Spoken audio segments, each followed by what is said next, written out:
In the pantheon of vintage toy collecting, no other group of toys are as ignored as preschool toys. This is because, for most of us that grew up in the 70s, 80s, or 90s, these toys were more like placeholders before we began our formative years and got into such toy-attached shows like Star Blazers, Transformers, and Mighty Morphin Power Rangers. These types of shows would introduce us to world building, art forms, and character development, whereas preschool toys usually did not do this. Preschool toys hold a more broad appeal to their age demographic, often teaching cognitive skills and not telling a story.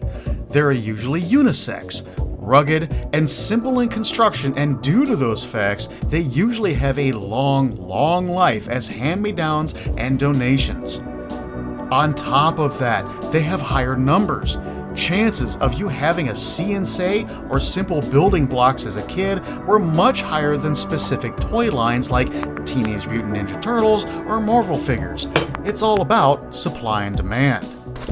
Every once in a while, though, one of these preschool toys might slip through the cracks and sit proudly amongst your regular toys after, say, the age of 5 or 6.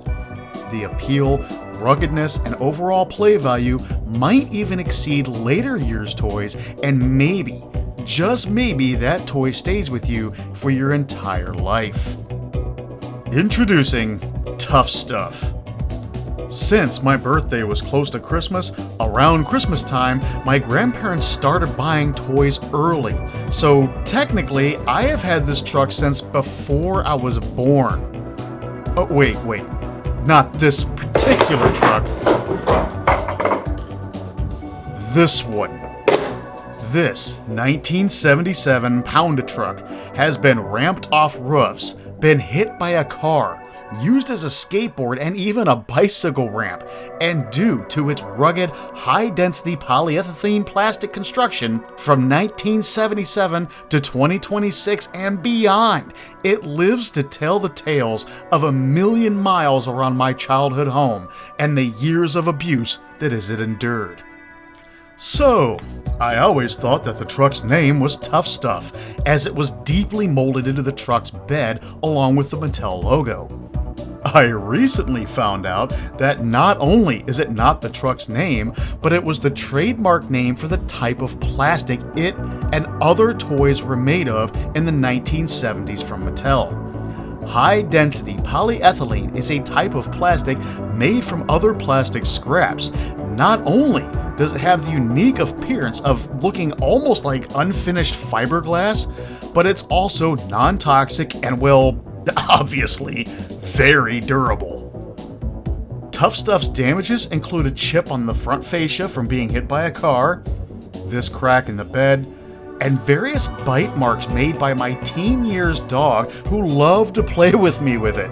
Rounding out Tough Stuff's war wounds also are these 2 cracks in the back from years of bending down to grip it with my hands and then run full on through the yard chasing bad guys.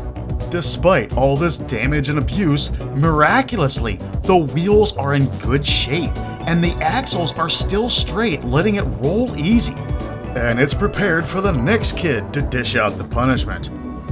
I recently came across this fine example of one that wasn't someone's absolute favorite truck in the world, and learned that the proper name for it was Pound-A-Truck.